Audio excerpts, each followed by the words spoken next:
Nimekusalimia katika jina la Yesu. Nimeokoka, Yesu ni mwokozi wa maisha yangu. Ninaenda mbinguni.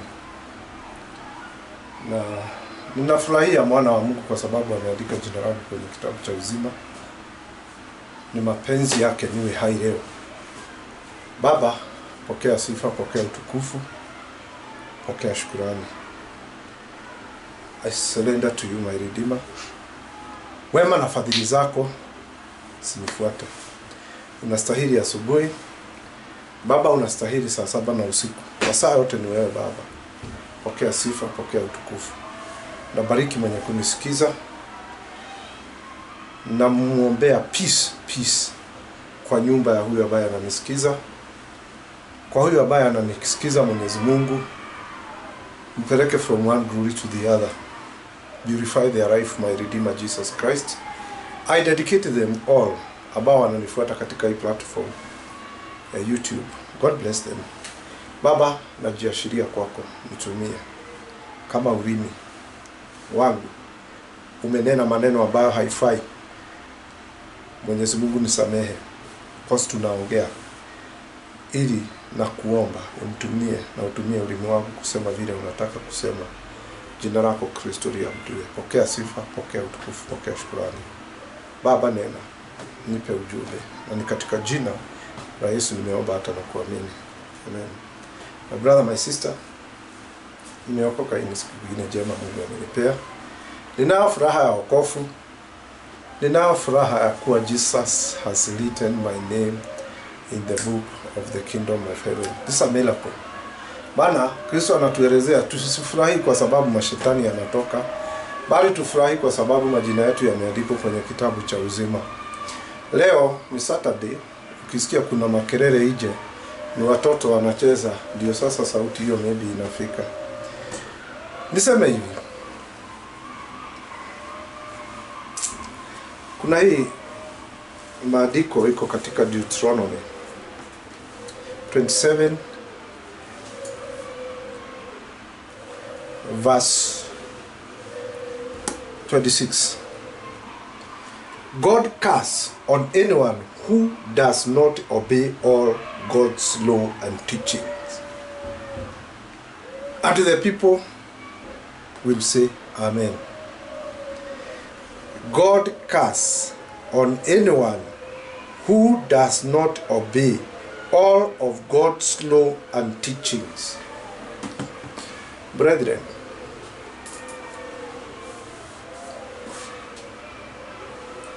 now mahali tumefika siku ya leo, watu wanakaa vile mtu anataka. Na ni nyakati hizi dhambi zimeinuka sana. Lakini la ajabu ni hili. Hata kama kuwe namna gani, Kristo yuko na ako within. Angali anaokoa, angali anatembea duniani.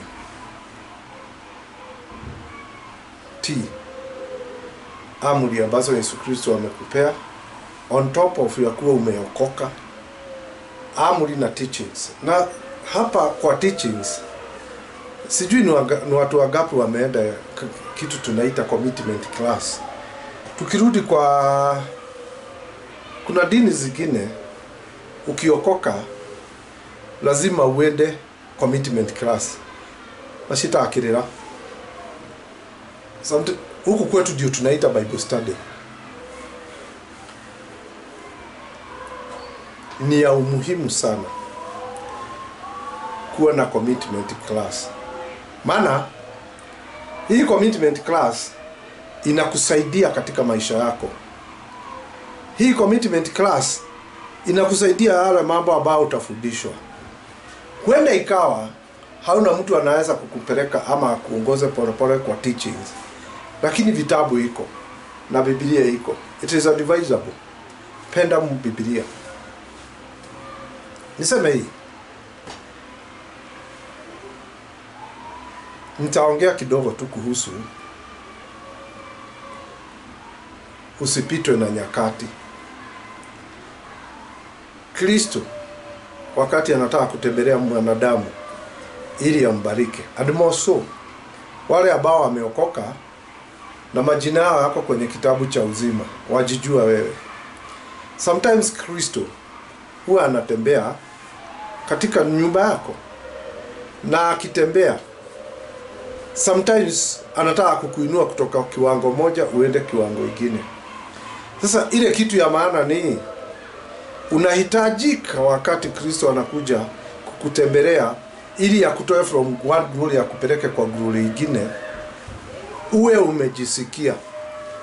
Maana hapa nimeona watu wakiwa wanapitwa na nyakati za Mwenyezi Mungu wakati Mungu amewavisit. Well, utaniuliza how?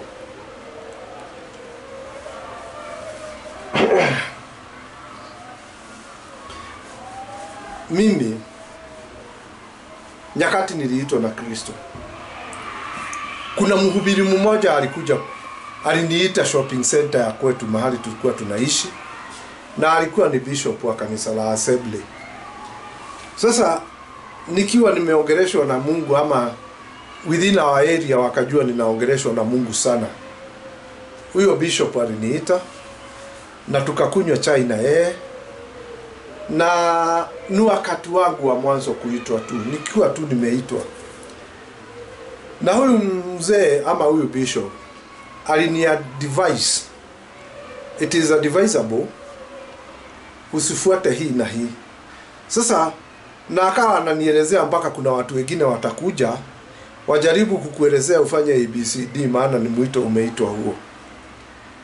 Huyu mzee akaniongelesha kama almost kama 1 hour, na kisha akanifungulia mlango akasema, ukipenda kuja kwetu kanisani Assembly, it's okay. Lakini kwa sababu ya kutojua kwangu sikufuatilia na sikuenda hiyo kanisa ya Assembly. Ningelijua ni visitation yangu ilikuwa kwa mdomo hapo, ningelifuata yule mzee, maana alikuwa na kanisa kubwa. Ningelienda mahali pale niketi na nianze kufundishwa na yeye nikiwa nimeokoka under that umbrella. Na maana walikuwa na heshimiana na babangu, ingelikuwa kitu ya heshima, maana ingelikuwa ina involve my father ambaye hakuwa anapenda mimi na wokovu, lakini juu alikuwa anaheshimiana somehow somewhere, ile heshima ingelifanya kazi katikati hii.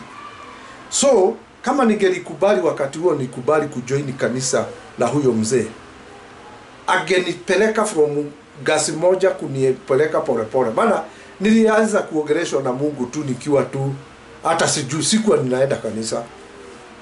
Kristo akanitokea na nikawa ninaongea hiyo maneno, watu wote wanajua tao ninaongeleshwa. Sasa ona, Kristo akatumia yule mzee ili aweze kuniinua, naye mimi sikuelewa.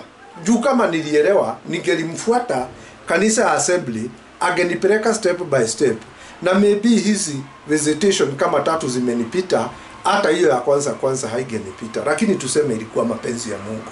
Lakini angalia kwa njia nyingine, uangalie sana wakati Mwenyezi Mungu anakuvisit, uwe sensitive. Uwe mtu anashika hali na anaelewa. Maana Kristo most of the time anatutembelea akitaka kutupeleka from one glory to the other. Mimi sikuweza kufuatilia yule mzee, na nilikuwa mdogo, mawazo yangu haikuwa na decision nifanye nini. Mimi niliendelea na maisha yangu ya kuprofesai kwetu magumu, ninaongea ile mambo yote nimeyaona, na kisha nikapatana na msichana mkurino ambaye alinidanganya. Well, kama ningelisikiza huyo mzee, hiyo visitation yangu haingepita. Hiyo ni kwanza.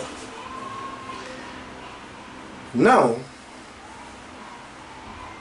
niseme aje, kama wewe unataka mambo yawe smooth, kila mahali unaenda mambo yawe smooth, huenda ikawa vile unataka haitakuweko na haitawezekana. Wakati Mwenyezi Mungu anakupenda wewe ukiwa mwanadamu, ili akutrim, lazima apitishe wewe mashida mingi, lazima wewe upitie temptations za hali ya juu, lazima shetani apewe ruhusa akuja kujaribu na hili na lile. Well, hayo yanapatikana kwa sana kwa wale watu ambao wanapendwa na Kristo. Utastukia tu, wewe ni mama, umeokoka, ndio sikatai, all of a sudden mzee wako anakuwa hajaokoka, anaenda anatafuta msichana mdogo hata kushida your last born. Sasa unakuwa na moyo mzito, unashindwa ufanye nini? Mtu ambaye ni rafiki wa Mungu, mtu ambaye ni rafiki wa Yesu, huwa anapatana na majaribu kulingana na kiwango ya faidi ambayo uko naye, kulingana na kiwango ya mwito ambao uko ndani yako. So kuna mambo ingine utafikiri utafute mhubiri muombe na yeye ili kuondokee, mkiashana tu kushikana mkono mmemaliza kuomba, lile jambo ambalo ulikuwa haujataraji litakuja upate limekuja katika maisha yako.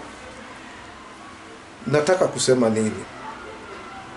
Uwe sensitive. Wewe umeokoka, na hasa wewe unasema ninapenda kumtumikia Mungu. Ujue nyakati Mwenyezi Mungu akikuja kukuvisit. Well, hiyo ni jambo. Hili lingine, nikaingia kwa kanisa moja na nikawa ninapendwa, na nilikuwa na familia fulani Nakuru. Wakanibuild mpaka nikasikia, lakini kwa sababu ya kutojali kwangu mema hayo ambao nilikuwa natendewa na hao watu sikuwa nafuatilia. So mtu angelikuja ni mhubiri ama ni mkubwa kanisani na ananishika mkono na ananiwezesha kukaa vizuri katika kanisa, naye madharau yangu na kuona kutoelewa ilikuwa inanibidi sometimes I'm not serious with the things. Yani Kristo anakupita kwa sababu ya sometimes wewe kuwa tu you are not serious. So visitation ya Mwenyezi Mungu, Mwenyezi Mungu huwa anatuvisit na anataka kutubariki, lakini understanding yako ya hilo jambo la Mwenyezi Mungu kukuvisit inahitajika sana. Maana kama sasa tuseme kama wakati nilisema nilikuwa nimeitwa na prophetess, a servant of God Teresia, mimi maringo yangu ndio ilisababisha nisiende pale, angelininua kiwango. Unaona maringo yangu hii ingine, ninaingia kwa kanisa fulani maybe Eastland hapa kwetu tunaishi, napatana na mhubiri ananikubali, tunaelewana, lakini all of a sudden ninasikia ni kama huko hakuna Mungu, ninatoroka ninaenda kanisa ingine. Sasa hii issue ya kutoridhika ilisababisha nitembee makanisa na mengine ni kufukuzwa. Juu ninakumbuka wakati moja nilifukuzwa kwa kanisa moja Rongai Nakuru, ya ilikuwa nafikiri full gospel. Nilienda kusimama na hao, lazima mambo muonane nao. Mtu wote ambaye ameokoka utastukia mpaka unapigwa mpaka na wale wameokoka. Nakumbuka wakati huo kulikuwa na rumors huku Nakuru Rongai ati mimi nataka kufungua kanisa mahali fulani kule Nabre na tofauti. Sasa na mimi nilikuwa ninashiriki kanisa full gospel. Sasa tukiwa tumeenda asubuhi moja, sijui kulikuwa kanisa, sijui ilikuwa Sunday, kukasemekana watu watoe ushuhuda, na mimi nikachukua microphone nilipofikiwa. Mzee mmoja wa kanisa akaja akaninyang'anya ile microphone na akasema, hatutaki kusikia ushuhuda wako, enda na huko na ukienda usalimiane. Kama unashindwa kufuata Kristo kwa sababu ya mambo kama haya, you don't, sijui namna gani, sijui aje hapo, sijui vile utafanya. Maana Kristo hataki kawa. Huyo mzee alikuja akaninyang'anya microphone akaniambia, nenda na huku, acha kutuletea hiyo mambo yako hapa, nenda na ukienda usalimiane kule unaenda. Yani alininyang'anya microphone ya sifu. Alikuwa anataka nijaribu kung'ang'ana anipige, lakini nikaiashiria na nikafukuzwa, nikaambiwa hapo sitakikani. Nikaingia kanisa ingine wa area tu hizo za Nakuru. Tukapelekana mzuri, tukapelekana. Dakika hiyo ingine, unajua mimi ni wale watu wanapenda kuongea. Nikaongea katikati ya watu wakati kanisa imeisha. Kuna mzee nilikuwa ninapenda, akanidharau na nikaa nipendi. Wewe toka. Mpaka kuna mmoja alikuwa anasema kaiho gasha katika kwa hukiruko. Hiyo sijui. Elezea huyo mko na yeye hapo na Kiswahili ni kusema namna gani? Maana kaiho sijui inaitwaje kwa Kiswahili. Nao nikaingia kanisa ingine hapa kwetu nyumbani, naitwa Kimende. Nilipoingia tu na kukaitiwa mgeni, nikasema nitakuwa ninashiriki na nyinyi. Nilikuwa nimetoka magumu. Baada ya kuingia na kutoa ushuhuda, nikasema nitashiriki pamoja nani. Mzee mmoja tu akasimama baada ya mimi kuongea akasema, wewe unakaa haufai, you don't belong here. Haufai kushikua unashiriki na sisi. Wewe jipatie shughuli, utafute mahali pengine uende. Brethren, kitu kidogo tu, just a minute nizime hii kitu. Brethren,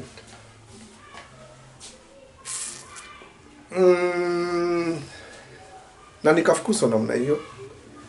Kumbuka sasa hiyo ni kanisa ya ngapi? Ya dinki ya pili. Nikaenda kanisa ya tatu, kutoka sasa Kimende nikaenda Nakuru. Unajua nilikuwa nafanya kazi ya huka. Always nimefanya hiyo kazi ya huka muda mrefu.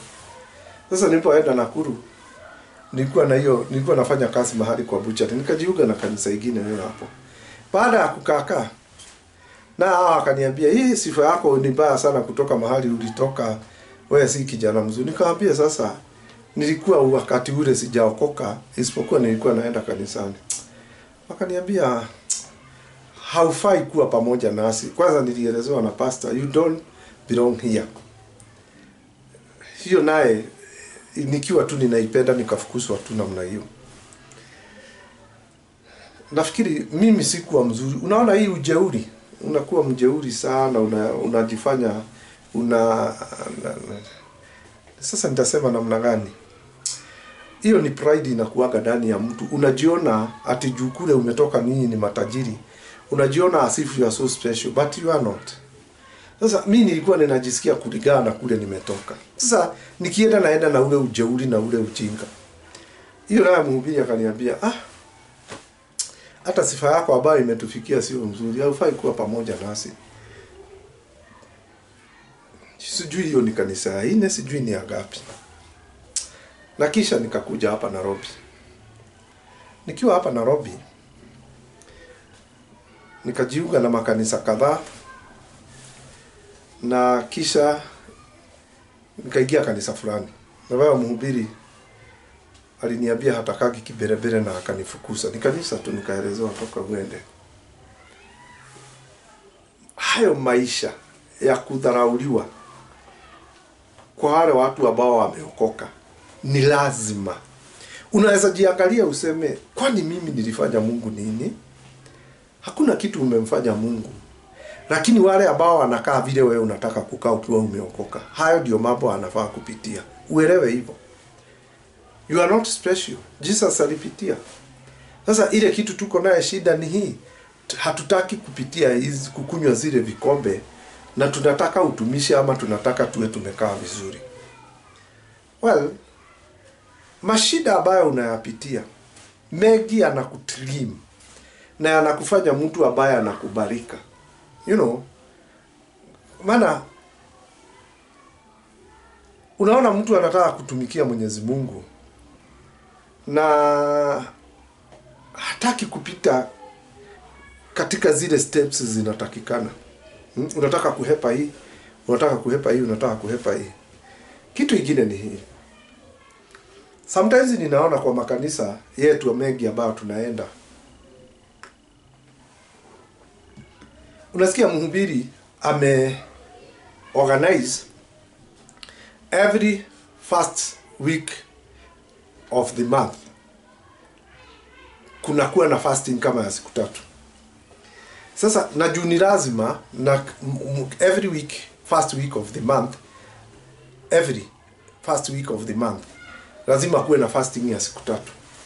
Na mhubiri anafanya na anasema ni sawa, na anaifix na anawekea washirika. Sasa wengi huwa ana fast. Lakini see this. The moment una fast, unafaa uwe una fast kwa sababu ya nini? Maana tuseme kwa mfano, hiyo imewekwa ni nakaa ni kama amri kwa kanisa. Tunakuaga na fasting every first Sunday, every first week of month. Sasa tunakuaga na siku 3 katika hiyo wiki ya kwanza. Sasa wewe ukiwa mshirika wa ile kanisa, hauna matatizo ambayo yanakusumbua na haujui ni nini. Lakini kwa sababu imewekwa na mhubiri ili mfast, inawabidi mna fast. Sasa unajua hakuna haja ya kufast ukiwa hujui ni nini una fast, sababu you don't know the reason why una fast.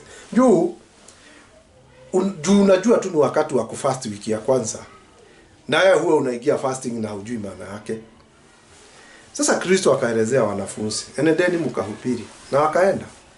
Kisha waliporudi wakawa wanauliza Kristo, kuna some of demons ambazo tulikuwa tunajaribu kufukuza sikakataa.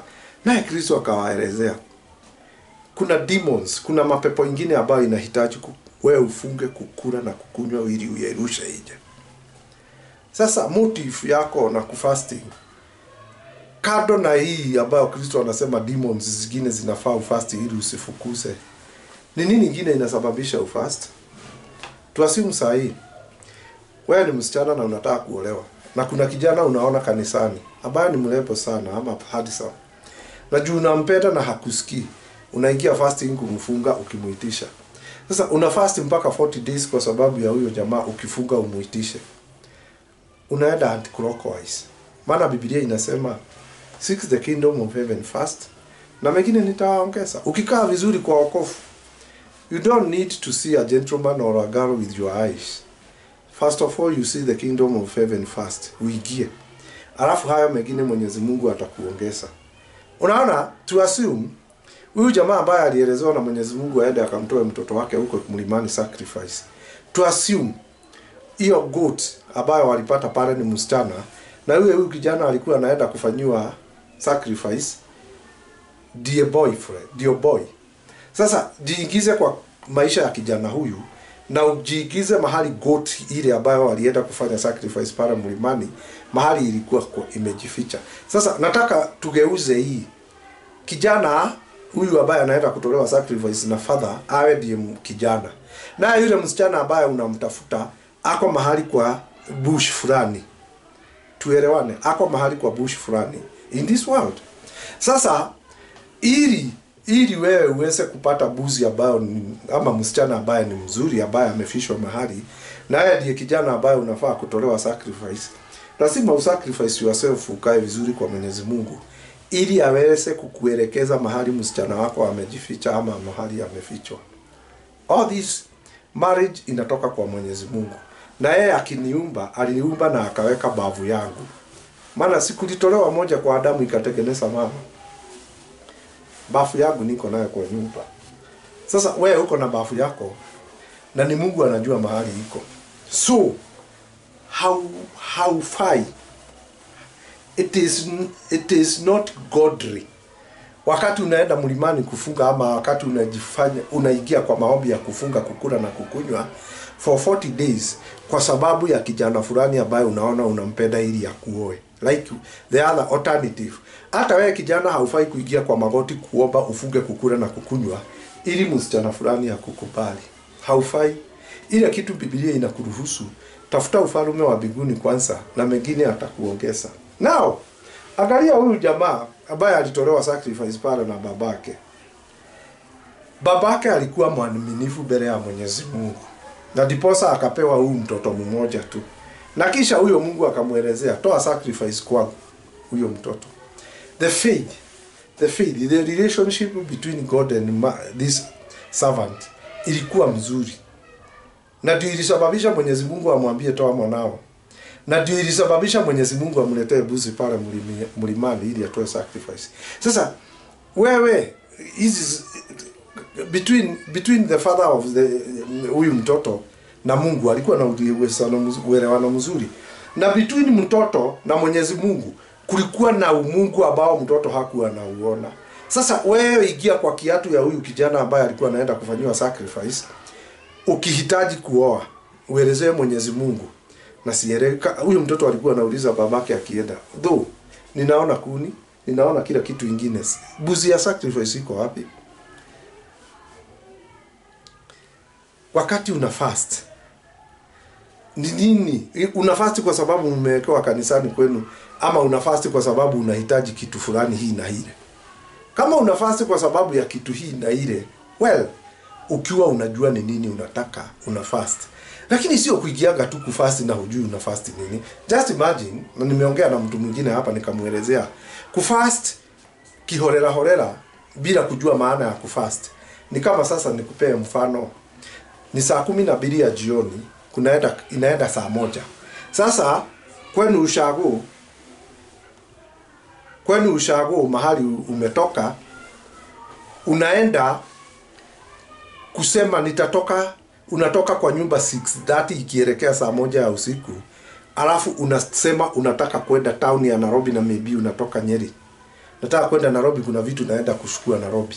Sasa unashukua mizigo ama unashukua bagi na unaoga vizuri ama unaingia matatu 6:30 ya jioni ukisema unakuja Nairobi kununua vitu fulani alafu urudi.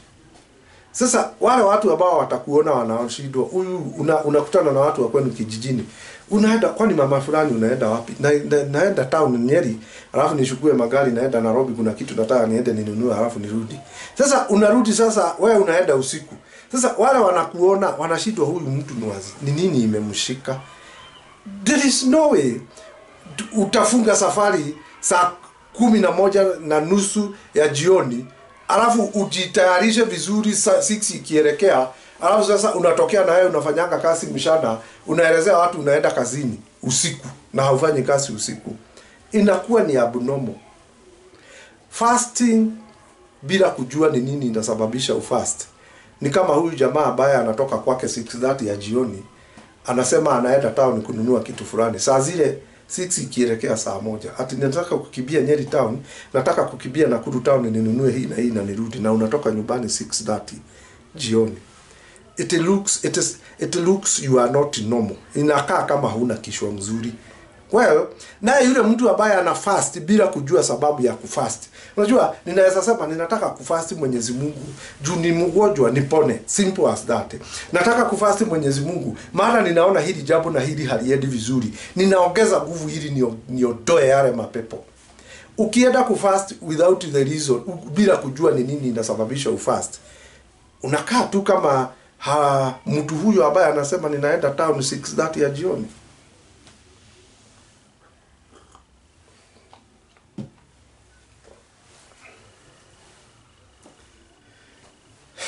Kitu kingine ni hii. Wakati Kristo anakuhitaji na anataka akupeleke hiyo step nyingine ama from one glory to the other, kuna majaribu huwa inakuja. Na haya majaribu ni gumu sana uyaruke. Ni gumu uyaruke. Hata ukipita njia gani ama ni utaipata. Maana Kristo akisema lazima ukunywe lazima. Sasa ile kitu mzuri ndio unaendaka kwa magoti unaambia Mwenyezi Mungu, niwezeshe kufaulu na kushinda haya. Niwezeshe. Washa kucomplain. Mwenyezi Mungu ninakuja mbele yako. Usipoongea na mimi siku ya leo, unajua vile nitafanya. Sasa Mungu humstui. But there is one thing I know. Kitambo ufike kiwango hiyo ya kusema nitafanya ABCD, umekasirika na Mungu. Alikuwa amekupatia jawabu. Kuna kitu alikuwa amekupea jawabu fulani maishani. Lakini wewe ukaona hilo jawabu umepewa na Mungu haliendi na kulingana na vile wewe ulikuwa unataka. Ukaikataa. Well, ukiikataa, alafu itakuwa nini? Sasa yale mambo yatakuja manyumae, yatakuwa ni majuto. Sasa juu saa hii Mwenyezi Mungu akiniambia Dongo, na kutoka leo nataka sasa utafute nyumba uhame Kayole. Nisikie tu sauti ya aina hiyo. Hame utoke Kayole. Now nisipohama, shida itakuwa ni yangu. Na nitajaribu kuuliza Mungu, hata nijibu. So wakati unapata majaribu fulani yamekuja kwa maisha yako na unajua hasa hii inanikujia kwa sababu ninajua nimeokoka, omba Mungu uweze kufaulu. Maana ukifaulu unakuwa purified. Na kuwa purified, kuna kitu inaweko ndani yako ambayo haukuwa naye. Majaribu yanaleta sometimes concrete foundation ambayo iko set vizuri. Sasa lakini sasa wewe ukiona kidogo tu unataka uruke. Unaona utaelezwa, utafika mbele ya Mwenyezi Mungu akuelezee. Rudi mpaka mahali ulipotelea. Sasa tuende pole. Washa hiyo haraka. Mimi naambia habari ya visitation. be sensitive. Na kutoka wakati nilianza kuhubiri kwa hii runinga, kuna watu wengi sana wananisikiza, na wengi wao wamesaidiwa na Mwenyezi Mungu kuishi maisha matakatifu kupitia mafundisho ambayo ninatoa. Na ninamshukuru Mungu, na glory to God. Glory to Jesus. Glory to thy Holy Spirit. Now, wewe ambaye umesikia mwito na umekubali kukaa vizuri, na unaona kutoka wakati umeanza kuishi maisha matakatifu kuna mambo inakosa fulani, hii inaenda inaniondokea, hii sasa sioni, hii haikuji. Ile waso sio kucompromise urudi nyuma ili uweze. Maana kuna mtu ninajua kazi yake ni kutengeneza simu. Akiwa hajaokoka alikuwa anapata simu, analetewa simu mpaka za kuiba, mahadi seti mpaka zingine, mtu ameshindwa na kulipa nyumba, anakuja anakopa pesa kwake, juu anajua hawezi lipa, anauza hivyo. Sasa wakati aliokoka akawa anashawishiwa na Kristo, vitu vingine unanunua si mzuri, siko na raana, usiendelee hivyo.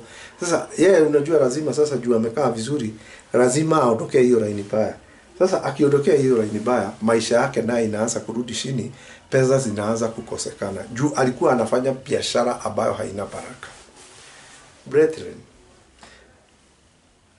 keep in your mind, if you want to follow, ama unataka kumfuata Kristo na ukiwa mtakatifu, jua nyakati zile Mwenyezi Mungu anakuja kwako kwa sababu ya visitation. Uelewe sana, maana usimiss. Maana kumiss tu, that's the hiyo ndio ile shida kubwa, maana visitation inakaa kabla haijarudi. Na nikisema hivyo, ninasema hivyo juu ninajua.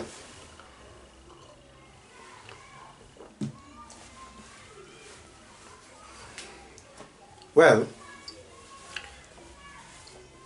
niongere hili jambo.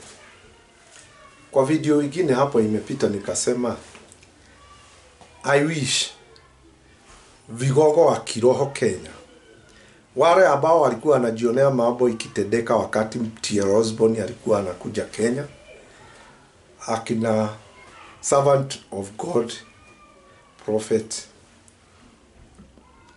Bishop Margaret Wangari, Bishop anaitwa Wangari wa Banana, yale mambo ambayo anafanya presence ya Mwenyezi Mungu mpaka inashuka, nikawaambia it is advisable mtoe zile ushuhuda. Na baada ya siku kadhaa nikafurahi, nikaona Kenya Diaspora TV Jeremy akimhoji Bishop Margaret Wangari, anaitwa Margaret Wangari. Nilifurahi, maana kuna kitu moja alisema, miujiza iko ndani ya ukweli. Sasa kizazi chetu hiki, mambo ingine hatujajionea. Na I believe kuna watu walikuwako wakati T.L. Osborne alikuwa anahubiri injili duniani. Mpaka hapa Kenya T.L. Osborne alikuja, na alitenda mambo makubwa kupitia ministry miracle healing. Na ndio nina encourage watu, na God bless you Bishop Margaret kwa sababu ya huo ushuhuda ulitoa. Mimi kwangu ulinijenga. Maana kuna mambo nilikuwa nataka kujua mawili matatu. Maana siku hizi tunaishi watu wanataka kukimbia sana ili wafanye miracle kila saa miracle.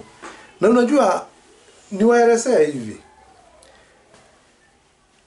ilikuwa ni mapenzi ya Mwenyezi Mungu. Kristo aliasha wanafunzi 12. Na alipowaasha wakiwa 12, kulikuwa na believers wengine wengi top ama chini ya hao 12. Sasa angalia hili. Mwenyezi Mungu anaweza kosa kuniongelesha leo, hata akose kuniongelesha hiyo wiki nyingine, hata akose kuniongelesha hiyo wiki nyingine, na aniongelesha wiki ya baada ya mwezi mzima kuisha.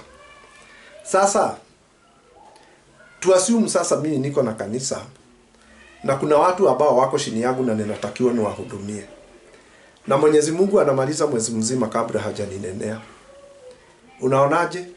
Nitakuwa ninasukuma injili ambayo ni kafu kwa sababu hakuna hiyo mwito, hakuna hiyo msukumo, hakuna hiyo neno ambalo linaingia ndani yangu ili litoke. Mfano ni huu. Kristo alipoasha wanafunzi 12, aliwaasha wakiwa wanaenda mahali kuabudu ama kuomba wakiwa pamoja. Na akawaelezea msitoke katika Yerusalemu mpaka niwajaze na Roho Mtakatifu. Walikuwa wanafunzi 12 na washirika believers ambao walikuwa wengi ambao walikuwa wameokoka katika ile hall. Sasa nataka kuonyesha umuhimu wa mhubiri kutosimama kwa kanisa akiwa peke yake, man solo. Man solo ni kusema mimi ndiye pastor, mimi ndiye bishop, mimi ndiye evangelist, mimi ndiye apostle, mimi ndiye prophet, mimi ndiye teacher. Niko kanisani na niko mmoja na ninafanya hizi kazi zote. Wale ambao wako chini yangu ada intimidation.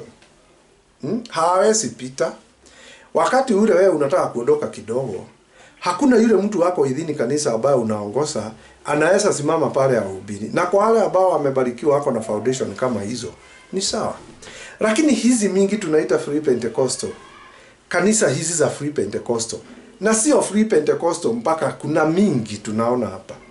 Mtu ndiye kila kitu.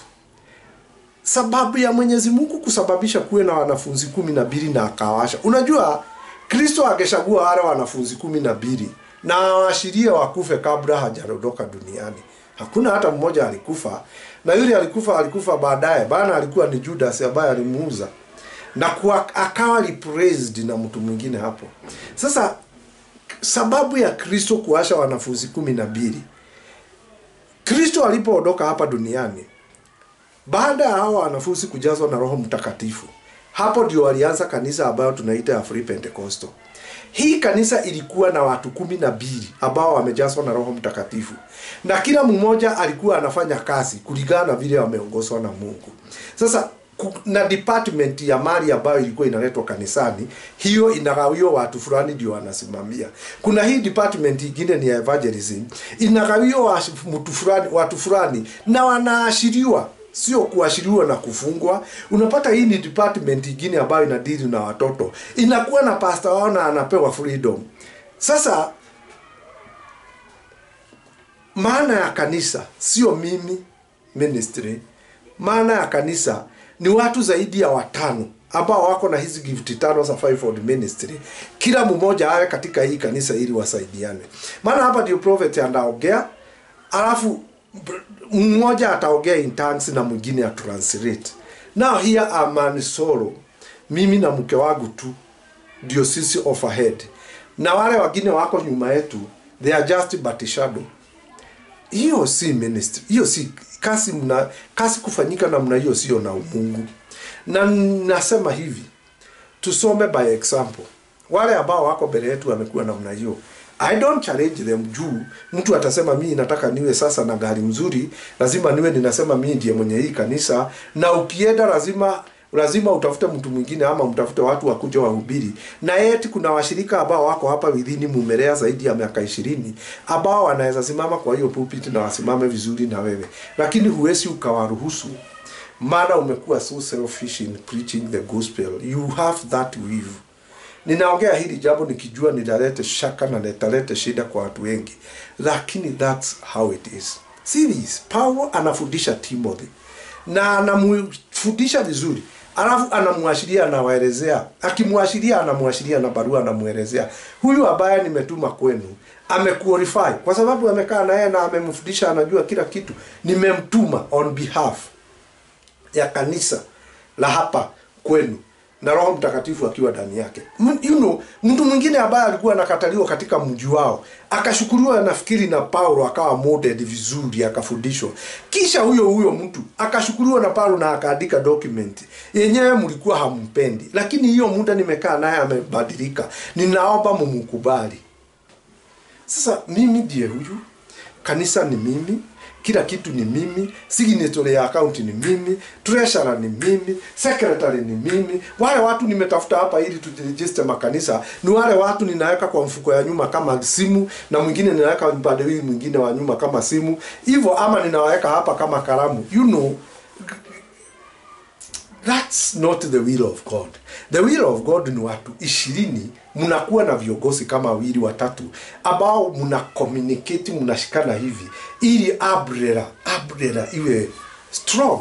Sasa mimi ni Mansuru, nimeanza kanisa na iko na watu zaidi ya 5,000, 2,000, 1,000, lakini ni mimi tu ninapiga tu, hakuna mwingine. Ni mimi tu. Nikiwa siko, hakuna kitu inaendelea. So the moment ninaingia gari hapa naenda ushago saa 6 kwako, lazima nipigiwe simu niulizwe kutaendelea namna gani.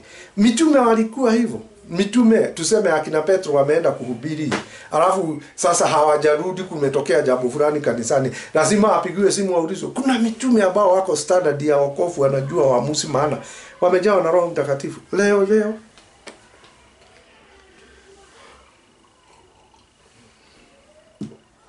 Leo hii unaonaje? Ninaongea kwa miamba ya Kristo ambaye amenipea hii kazi. Ukifungua kanisa, angalau tafuta wazee kama 5 kama kanisa ni kubwa, na wamama kama 4 ama 5. Why do you umbrella pale?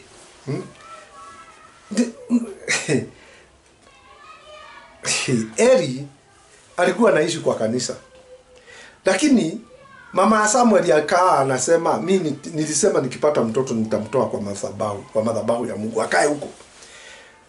Maana ya Eli kuletewa katoto kadogo haka kanisani maana yake ni nini? Leo hii nikuulize wewe mhubiri, Mwenyezi Mungu akistoa command, huyu mtoto umshike na ni mimi nimekupea, umlee mpaka awe prophet mkubwa, nataka hiyo gift iko ndani yako, umgaiwie nusu, utakubali? Mimi nasemanga hivi, mimi siwezi ombea watoto wangu ile gift nimepewa na Mungu niwaombee wapate. Lakini Mungu akinielezea niwaombee, niwaekelee mkoto niwapate, nitaweka. Hata wewe Mwenyezi Mungu akiniletea wewe, aniambie nikuwekelee mkono ili uendelee vizuri na ubarikiwe. Kama sitanelewa na Mungu, haki siwezi nikakuelekea mkono wewe, siwezi. Mimi mambo ambayo nimeyapitia na nimeyaona. Sometimes kama wakati huo nimekuwa mgonjwa. Unajua siwezi tamani mtu mwingine agojeke hivyo, siwezi. Nikiangalia vile nilikuwa ninasikia, unajua wakati uko na shida na mapafu, saa zile umelala ndio inaleta shida mingi. Sasa nikiwa umeketi ndio unaweza kubreathe angalau, lakini ushungu mwingi. Ilikuwa inaniuma mpaka ninasikia siwezi penda kukuombea ile gift. Kama Mungu ananipea gift na ananiweka na ananipea kibali kutumia mkono wa kushoto kuwekelea mtu atafutendewa, sasa siwezi penda mimi nikuombea hii. Lakini wewe omba Mungu akuwezeshe. Lakini kanisa si ya mtu mmoja. The moment unaanzisha ministry, where the apostle, where the pastor, where the evangelist, where the easy five on the ministry, where the prophet, hayedi. Hiyo ni biashara nyingine kuongea ukweli. Hapo si kanisa. Tutakuja tu na tutakaa na wengine watakuja na wakae. Lakini limit ndio hiyo. Ndio unaona watu wanakuondokea kanisani na hauwaoni. Wanaenda, mmoja anaondoka, mwingine anaenda. Ukijaribu kuwauliza kwani niliwafanya nini, hawaongei. Maana naye Mungu unajua, ngojeni niwaambie hii juu hamjui. Ukiwa foundation ama ile kanisa huko naye si sawa.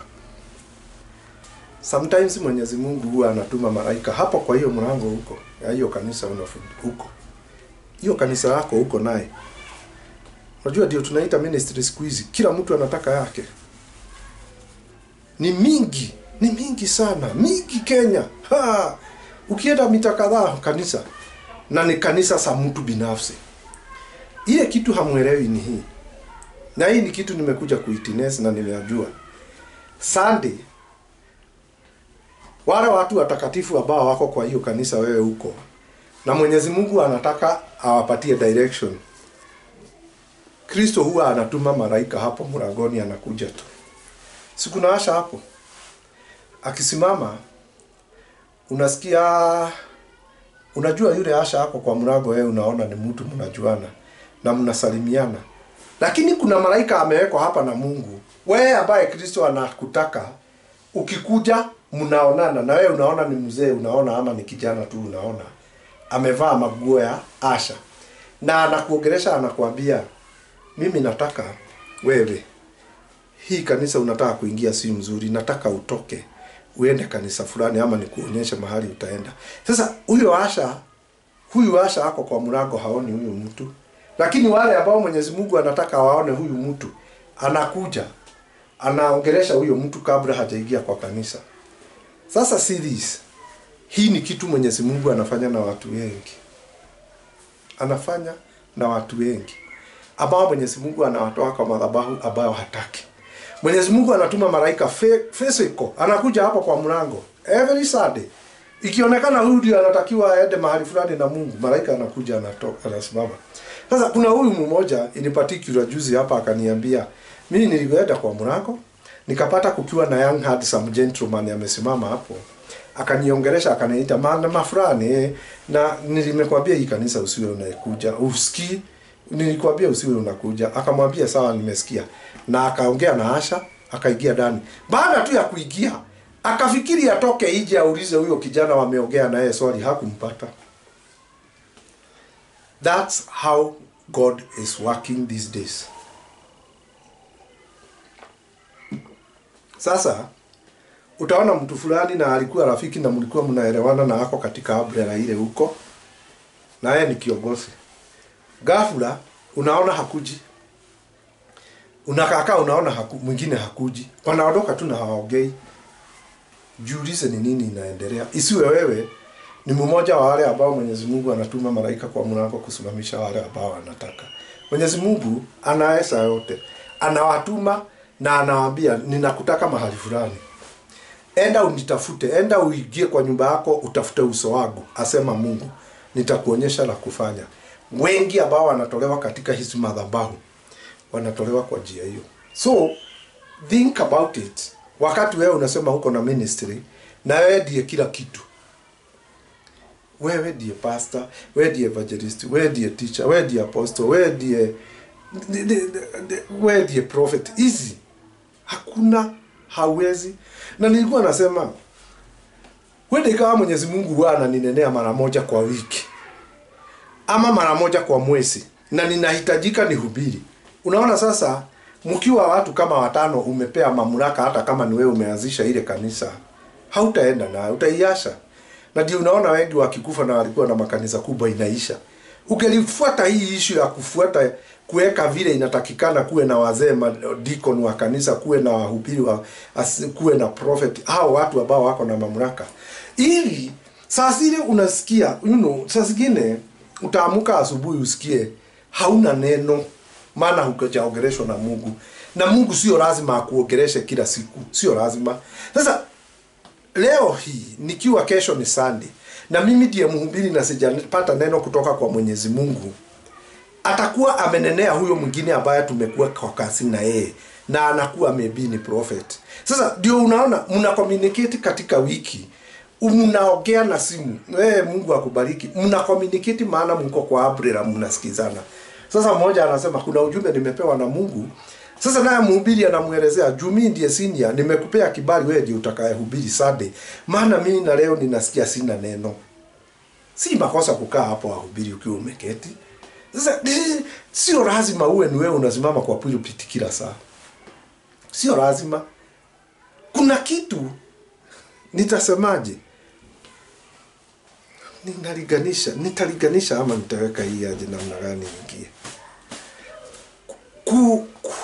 Kuna mtu atakuja asimame pale kwa madhabahu atoe ushuhuda tu, na uone watu kadhaa wameguzwa na Mwenyezi Mungu, na ni ushuhuda tu, na huyo mtu si mhubiri, ni ushuhuda tu ametoa. Sasa wakati umeshikana na watu kama 5 umeweka chini yako, ukiwa bishop na ukiwa na pastor huko na assistant huko na yule huyu ni watoto, huyu ni evangelist, huyu naye ni hivyo, kama ni wazee wanakuwa na mtu ambaye anakuwa ni reliable, ni pastor, anaweza hubiri wakati ule unasikia mnyonge. Ndio unaona mtu mpaka akiwa mgonjwa anataka kusimama kwa madhabahu. Kusimama ukiwa mgonjwa si makosa, lakini kuna sometimes kama sasa vile nilikuwa hapa, nilikuwa ninajaribu kuchukua simu inanishida. Hebu just imagine kama ningelikuwa na kanisa na mimi ndio Mansuru. Sasa hiyo maybe hata speagi mpaka bibi yangu ahudumu. It is not godly kushika ablela hivi ukiwa peke yako. Wewe ndiye kila kitu. It's not godly. Do you know why? Sometimes nitaamuka nimekasirika ama tumekofanyana kitu na BBC na raha. Unajua this is common na ni maisha. Alafu sasa ninatakiwa nikuje kwa madhabahu na ninaelezewa kwanza nijitakase. Sisikii nikiwa sawa. Utafanya nini? Utaelezea huyo mwingine mko naye wakati wake wako sawa. Simama uhubiri, unaketi.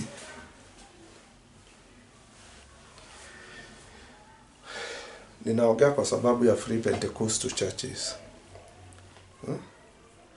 Hii iko na umuhimu na ni ya maana. That's what I can say. Maana sio lazima unenewe na Mungu kila siku. Na hapa kwa visitation, brethren, ni nyinyi ambaye mmeokoka na mnataka mwengi mnaniambia hii umetufundisha mpaka tumejua kumuogopa Mwenyezi Mungu. Leo usiku Kristo akaniletea hili jambo.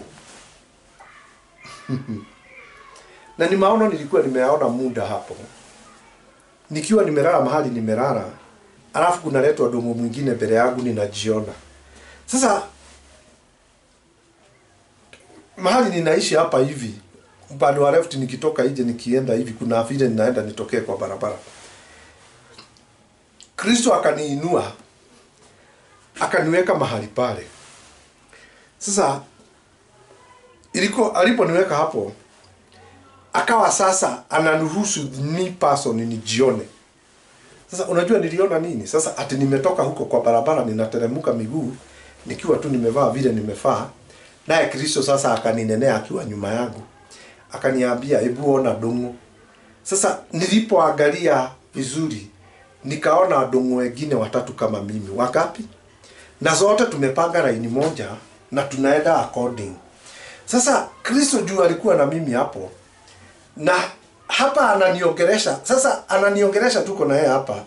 Na yeye ati ninaona dongo 1 2 3 mimi watu watatu dongo. Sasa nikajiuliza how? Sasa naye Kristo akaniambia mtu anakuaga na watu wangapi ndani? Kuna the body, the spirit and the soul. There are 3. Mwenyezi Mungu akitaka kusitawanya zote kila moja isimame independent anaweza. Sasa Kristo akanielezea. Sasa ndivyo Kristo alikuwa ananionyesha wakati wewe una move, wewe mimi unakuaga 3 hivyo. Sasa ile kitu Mungu hapa alikuwa amefanya kitu ya ajabu ni kusababisha kuniseparate. Mwili body imesimama hapa na inatembea, mwili soul inasimama hapa na inatembea na mwili spirit. Sasa mimi naye ninashukuriwa sasa mawazo yangu ninajiona nikitembea nikiwa watatu. Sasa Kristo akanionyesha wakati wewe ukiwa matatu hivyo unajiona ukitembea, yeye ndiye anasababishaga combination ya hawa watu watatu wanawafanya kitu moja. Sasa akaniuliza hebu think about it. Now wewe nataka ufikirie na njia hii. Sasa ile unakutana na mtu kwa barabara, Mwenyezi Mungu siku ya leo aseparate kila mtu atoe kila watu wawili walioko ndani yangu. Unajua huu ni mwili wa matope mnaona. Mwili wa soul, mwili wa spirit utolewe. Huo mwingine usimame hapa na mwingine usimame pale. Sasa saa zile tunatembea, wewe ukikutana na mimi, ninakutana na wewe mkiwa watatu kama 1 2 3. Sasa nilipoangalia katikati ya mimi dongo watatu na mimi ninajiona tukiwa na Kristo hapa, akaniambia hii yote ni yeye huwa anafanya. Na ako anakuaga na sisi hivyo kila siku. Sasa aliseparate mimi mara 3 na nikaona nikitembea nikiwa dongo body, dongo spirit, dongo soul. Alafu sasa yeye ameshukua mawazo yangu wakati ananiongelesha hapa. Ninajiona tena tuko na yeye hapa tukiwa tumesimama na wale ni dongo 3. Yaani mystery. Mambo mengine mazito na nguvu ambayo Mwenyezi Mungu anakuwaka ametenda ndani yetu. Anashikanisha hao watu watatu wanakuwa kitu moja. Sasa angalia hii. Unajua hii body sorrow hii ndio inakuwaka na dhambi. Hii body ndio inasubuaga body sorrow, body spirit. Hii body. Sasa assume wakati hii body soul, body soil. ndio inapenda mambo ya kukibizana na huko na duniani. Sasa wakati wewe mambo body inakusubua, inakukwambia fuata huyu mama, fuata huyu mwana mzee, iba hizi pesa za huyu, danganya huyu, lala na huyu, danganya huyu, fanya hii. Sasa hii mwili body huwa inasubua mwili soul na mwili spirit sana. Mwana mwili soul na mwili spirit huwa saa yote zinakataa hiyo mambo. Lakini wewe mtu bote, wewe mtu matope, mtu body ndio unapenda hii mambo yote. Sasa mwili spirit na soul zinakwambia hapana. Naye mwili inakwambia hapana ni hii. Sasa just imagine, sasa saa zile mwili umeamua kufanya yale unafanya, mwili spirit na soul zinakuaga nyuma kidogo, maana zinakataa hilo jambo. Sasa wakati nimeingiza miguu yangu, ninaona kitu, nataka hii na hii, ama nidanganye huyu, nibaki na hii pesa yake, huyu mwingine nimwambie ati Mungu amesema utoe pesa fulani ili nikuombee upone. Huu ni mwili unafanya kazi. Huu mwili huu utakuongoza mpaka lini? Huu mwili utakuongoza mpaka lini? Huu mwili ndio unasababisha mtu anasikia mwili umependa mwanaume fulani, mwili unapenda mwanamke fulani. Naye mwili spirit na mwili roho sinakwambia, inakwambia hapana, mwili wachana na hiyo, si mzuri. Naye mwili ndio iko na nguvu yote. Unataka kwenda kule, alafu sasa huu mwili mwingine ukifanya mambo na mwili, hii mwili ya ndani ya soul na spirit hizo zinakuaga zina uoga ingine, lakini mwili matope inataka yote. Sasa wakati nilijiona nikitembea nikiwa 3 in 1, sasa Kristo akaniseparate soul, spirit and body, matope ikawa tofauti, lakini nguo nimevaa zile tu tunatembea. Akaniambia na kuanga tu hapo idini always. Unajua nilisikia aibu juu wakati niliangalia vizuri huu mwili spirit and soul, mpaka unaniangalia mwili body, tunaangaliana na mwili body, mwili spirit zote zina communicate. So kuna vile mwili body inaangalia spirit na inaangalia mwili soul, na mwili body na mwili spirit na mwili soul zinaambia mwili body matope huu, hiyo kitu unataka kufanya si mzuri. Inaanziaga na mwili spirit, inakuja kwa mwili soul, inakuja sasa kwa mwili huu. Mwili huu unaelezwa usifanye. Kuna ina person ambayo inakwambia usifanye. Ndio hiyo mwili hiyo ya kiroho. Sasa katikati ya hii miili tatu, ile kitu Mwenyezi Mungu aliweka ili uwe mwanadamu ni breathe, na ndio hiyo spirit ile. Ndio haikoseagi, hiyo haikosei. Hii mwili matope ikidanganya mwili huu gine soul, mwili spirit, hiyo ndio inakaaga level ya juu, inasema hiyo si kitu mzuri unafanya domo. Sasa unaona wakati mawazo, unajua hayo ni watu watatu tofauti. Mwili uko na akili zake, mwili wa soul uko na akili sawa, na mwili spirit. Sasa most of the time mwili spirit huwa ina conflict na mwili soul na mwili body most of the time. Maana hii soul naye sometimes inasimamaga katikati, ingependa upande huu, inapenda upande ule. Lakini huu mwili huu matope, ukiamua uamuzi leo useme kutoka siku ya leo sitakunywa bode, hizi zingine zote huwa submit. Na hapo ndio Kristo huwa anaigiria. Wakati umeamua kutoka siku ya leo sitakunywa pombe, Kristo huwa anashika huu mwili matope. Hiyo issue ya uamuzi umeamua, sehemu ambayo inakusubuaga na pombe kama ni kanyama fulani, anakaguza, anakarekebisha, maana umekubali. Zinapelekana hiyo mwili. Unaamua leo nitamfuata Kristo liwe. Nao mwili body ukikubali na useme nimeamua, mwili spirit zinaigiana vizuri na mwili soul zinaigia, zinakupea nguvu baada ya mwili matope kuamua. Hiyo haikuwa niongee nimekubushwa wakati ni Kristo tu hapo maono ya hapa nje akiwa katikati yetu. Na niwaambie hivi, sometimes sio kwamba ati kwa sababu Kristo anakutembelea ati mambo yote unamuuliza lazima atimishe. Sio lazima. Kristo anaweza kukutembelea na uwe uko na mtoto ambaye ako na tabia kama lesbian, ama mtoto ambaye ako na maboyfriend anafanya usharati nje na ni over 18, utajaribu kumuombea, mambo haibadiliki. Lazima na yeye aamue. Kuna kitu utaambia Mwenyezi, kuna kitu nitaambia Kristo na akiwa amesimama na mimi aniambia, ananinyamazia tu, hata habadilishi. Mpaka unamuuliza, kwani Mungu ninakuomba kuhusu hili jambo muda huu wote, kwa nini hunibadilishi? Haongei, anakunyamazia tu. Anakunyamazia tu, haongei. Ni kusema sio kila jambo ambalo linaenda vibaya maishani mwako ati kwa sababu mnaelewana na Kristo atasuluhisha iwe sawa kulingana na vile unataka. Ndio hiyo. Sasa niulize, ni nini ilisababisha Mwenyezi Mungu aambie Musa akuje juu ya mlima? Ilikuwa haja gani hiyo kuchoka kwote kwenda mpaka mlimani juu? Ilikuwa maana yake ni nini? Si Mungu angeongelesha tu Musa akiwa tu kule chini.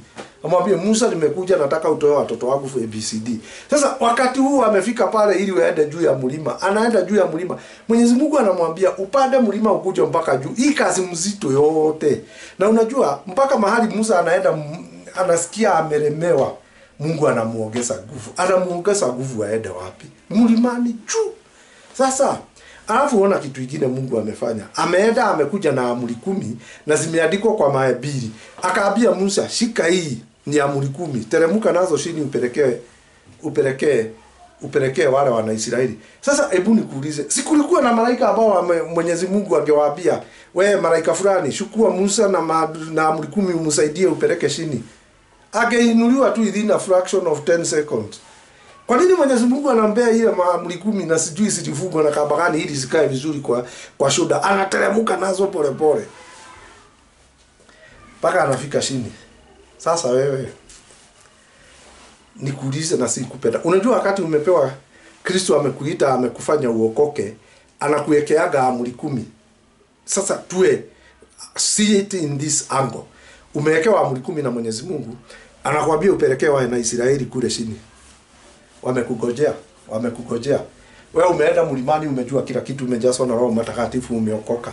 Alafu Mwenyezi Mungu amekupea amri 10, anakuambia sasa teremka uende upate wale watu uwapatie hizi amri. Hao watu unaambiwa uteremke kwa hao. Ni hao unaonaga wanakunywa pombe, ni hao akina usharati iko na nini, ni hao unaonaga waizi, ni hao unaonaga hawajaokoka. Wao ndio umepewa amri. Amri 10 zimewekwa wewe. Wokovu umewekwa ndani yako. Roho Mtakatifu wako ndani yako. Kristo yuko ndani yako. Ili unajua Kristo anataka upitishe huo ujumbe kwa wale. Sasa wewe ungelikuwa Musa, si ungelienda pale mlimani uone Mungu amekuja. Unajua wakati Mungu alikuwa anakuja pale kwa Musa, kwa mlima akapata Musa pale, kulikuwa na beauty of its own, maana ni Mungu mwenye yote amesimama hapo. Wewe ungependa kutoka hapa uteremke kwa hapa watu wengine hapa wanatusubua? Ungependa tu hata mimi nikiitwa mlimani nielezewa siku ya leo Mount Kenya na ndomo tutakutana na wewe juu ya mlima Mount Kenya, na ukienda sitakubali urudi. Nimuulize Mungu tutakutana pale? Put your house in order. Aniambie namna hiyo. Haya. Nitaenda Nyeri, nishukue hiyo gari niende mpaka huko kwa mlima, nipande niende juu. Lakini unafikiri unaonaje Musa anakuja amejifunga kitambaa hivi juu ya ile presence ya Mwenyezi Mungu iko ndani yake? Sasa wakati tumeokoka, wakati tumejazwa na Roho Mtakatifu, tunakuanga kama Musa na hiyo nguvu ndani yetu ambayo inasababisha Musa ajifunge kitambaa kingine asionekane kwa sababu ya power ambayo wako naye. Unajifanya duni tu hapa. Uko na mamlaka yote na uko na kila kitu ambayo inahitajika na saa yote uko na gani na hauitumii.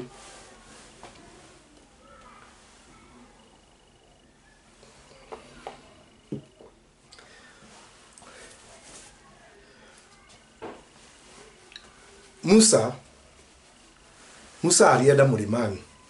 Naona wewe na wewe juu Kristo alirahisisha hii kazi yote ya wokovu ni kuamini, na kisha ukisha kuamini unajazwa na Roho Mtakatifu. Sasa mlima wangu leo, huo mlima ambao Musa alikuwa ameuenda, mlima wangu leo ni kama hivyo. Sasa nimekaa hiyo miezi 2. Nilikuwa ninaingia kwa bafu kujisaidia kukojoa tu peke yake. Sijui nijishikilie, sijui nikae, sijui nisimame, sijui nifanye nini. Paka Kuna wakati nilicheka, nilisikia uchungu mpaka nikaelezea Mwenyezi Mungu niwezeshe tu kutosikia hiyo uchungu. Imejaa.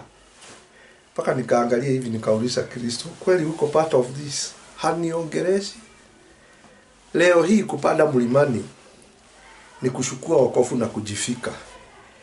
Kwenda mlimani, halo, ni kupatana na huyo girlfriend mlikuwa mnasomaga na yeye.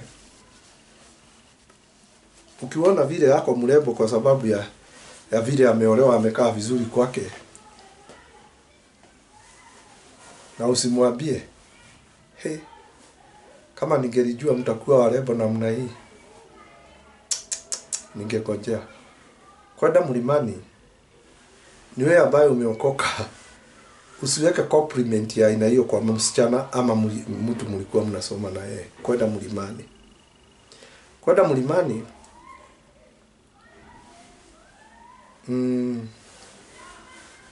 ni kutoenda na mtu kwa hoteli, hata kama umeolewa hujaoa, alafu mnaingizana miguu chini ya viti, chini ya mesa, mnaanza kusubuana huko na miguu. Kwenda mlimani ni kuachana na mambo kama haya. Kwenda mlimani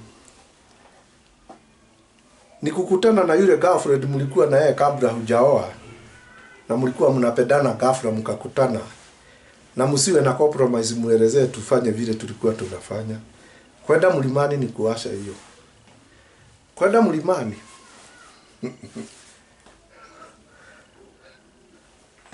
kwenda mlimani ni kutoshukua simu ya mzee, ni kutoshukua simu ya mama na kutoa pesa fulani kwa M-Pesa, alafu na kudelete hiyo message. Kwenda mlimani. Kwenda mlimani ni kwenda kwa duka, mwenye duka ahesabu kimakosa, na wewe ujue amehesabu kimakosa, alafu unakubali kwenda na hiyo pesa na umwambie umehesabu vibaya. Mlimani. Kwenda mlimani ni kasi. Kwenda mlimani ni kufumilia huyo mzee wako na huyo bibi yako ambaye karakta yake ni bofu, ambaye mzee karakta yake ni bofu, ambaye tii sauti ya Mwenyezi Mungu. Panda mlima. Jaribu kuhesabu wema ambao Elijah alikuwa ameufanya ili abebwe na Mwenyezi Mungu apelekwe mbinguni. Jaribu soma mahali kuna hii mambo yote Elijah aliifanya. Hebu soma hiyo Biblia vizuri. Ujaribu kutoa ile karakta hii na hii na hii ambayo ilisababisha Mwenyezi Mungu aamue kumbeba. Huyu ni jamaa mwingine anaitwa Enoch, lakini story yake si mingi sana kwa Biblia. Jaribu kustudy mambo ambayo yanasababisha Mwenyezi Mungu akamuinua akaenda na yeye. Hiyo jaribu kufanya study. Jaribu ufanye study. Ujue ni nini inasababisha uqualify. You don't qualify kwa sababu ya vile unaomba. Una qualify kwa vile unaamini Mwenyezi Mungu. Una qualify kwa sababu ya vile unatii vile anakuelezea. Sio mambo mingi. Na nilikusomea hapa nikianza nikakuelezea. Ilikuwa ni Deuteronomy 27 verse 26. God's curse on anyone who does not obey all God's law and teachings. Now, God's law and teaching. Hizi ni vitu mbili zimeandamana. Je, umetii teachings ambazo Mwenyezi Mungu amefundisha ni gani? Umetii? Na niseme hii, kwa wale ambao wamepewa hii kipawa ya kuwa gospel singers, juu wengi wameimba nyimbo wakiwa peke yao. Unaimba wimbo ukiwa peke yako, inakataa kuhit mpaka unashoka. Hebu niwaonyeshe hii. Kama mlikuwa mnaimba nyimbo za gospel ili mumsifu Mungu, wakati mliona hazileti pesa vizuri, hamungeacha muende mkafanya biashara nyingine, muache hiyo ya gospel preaching. Kwa hivyo nyinyi nyote ambayo mliiba gospel music, alafu mkaona haihiti, mkaona haileti utajiri, mkabadilisha mkaenda kwingine, mkaona hizi biashara zingine mmeanza zinafanya mzuri, unarushia gospel music mkono, haukuwa umeitwa na Mungu. Kwa hivyo wewe tamaa yako ilikuwa ufanye gospel alafu ili utajirike. Ulipoona hakuna utajiri, ukasuzia na ukaonyesha Mungu mgongo. Halo, ulionyesha Mungu mgongo. Maana hiyo biashara nyingine umeenda iko mzuri. Nani alikuambia Mwenyezi Mungu alikuwa amekupatia gospel gift ya kuimba gospel music ili utajirike? Nani alikuambia? With that note, any gospel singer ambaye ako Kenya, na unajua wewe ulikuwa unaimba nyimbo ukaona hasi hit, for now you are not doing that, uko kinyume na Mwenyezi Mungu. Hivyo ndivyo ninakupea ujumbe siku ya leo. Wewe ambaye uliimba wimbo huu na huu ukaona haileti pesa, ukaweka biashara nyingine na ukaona imeinuka na inaenda vizuri, na wewe ulikuwa umeimba nyimbo kadhaa za gospel zikahiti na zikawa mzuri, Mwenyezi Mungu hakuwa anakuita ihiti ili utajirike, alikuwa amekuita ili uwe mhuduma. My sister, my brother, kama ni wewe ambaye ulionyesha Mwenyezi Mungu mgongo na ukaona gospel haikupatii pesa na ukaashana naye, laana iko juu yako. Sikia hii.